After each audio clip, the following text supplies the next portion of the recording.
Hello everyone. This is Amy with Simply Elizabeth Crafts, and I wanted to share 4 tips on getting started with scrapbooking. If you are a person who would love to start preserving your memories, there are just some basic things that you can do that will really help you get started. I love to scrapbook. For me, it started a long time ago when I was in high school.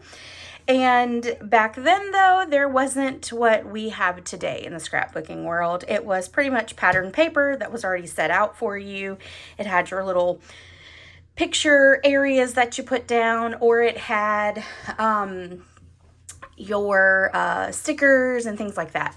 So it wasn't like it is today. Now, obviously, there are still stickers that we have that you can use for creating, but it's very different than it was back then.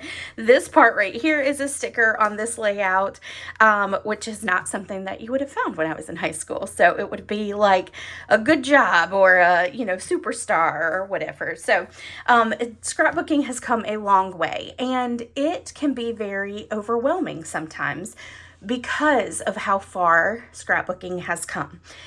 On the other side of that, it can also be much more beautiful as well. So what I wanted to do is, if you are a person who would love to get into scrapbooking, the best way to start, in my opinion, is to purchase a kit. Now, Stampin' Up! Offers what we call our scrapbooking workshop kits, and they are fantastic. It comes with a lot of stuff in it for you to create pages. It also comes with the layouts. It comes with the measurements, the cuts, all that stuff for you. Now, you can start here and then kind of work your way out. I love to take the kits and kind of create my own page.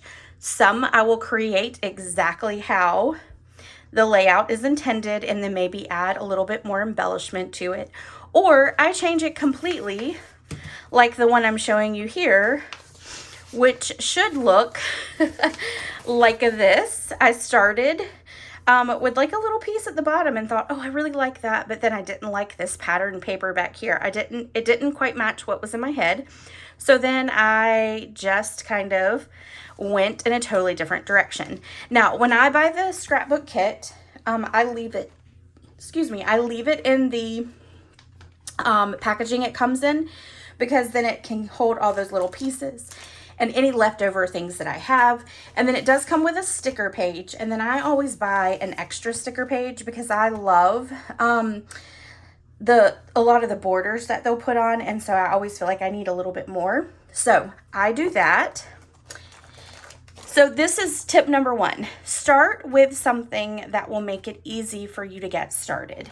The kits also come with these little place cards here, which makes it really easy too. Then the next thing I do is I go through my products and I say, okay, what are the pictures that I want to post on the page or adhere to the pages? And then I go and say, okay, so that theme is what? And I pick a theme.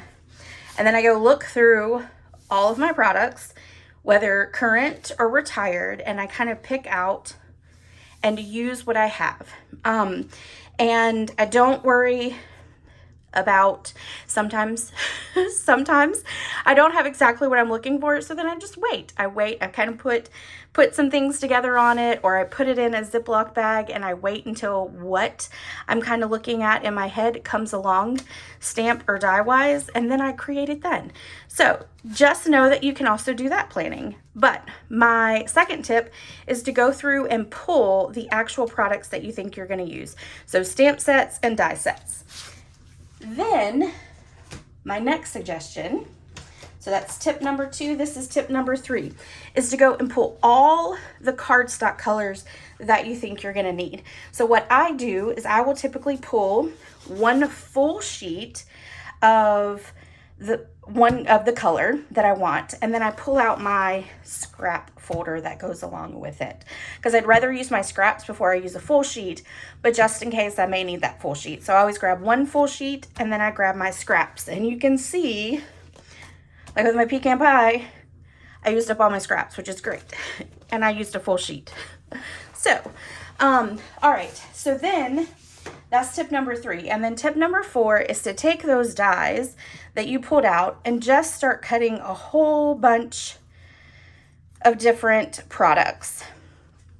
I love to cut out in all the colors so that when I start kind of putting my embellishment clusters, it's easier for me to just grab and put versus having to go back to my cut machine, cut it out, and then come back to the project. And then you're constantly going back and forth. Whereas now, I just have all these pieces and I can just start building it up however I want. So those are my 4 quick little tips for you to get started with your scrapbooking. Now, I am working on this page and I will do a walkthrough of where I came up with this, and then I'll also have the pictures and stuff. So I'll show pictures of these scrapbook pages once I'm done. All right, everyone, thanks for joining me, and I'll see you next time. Bye.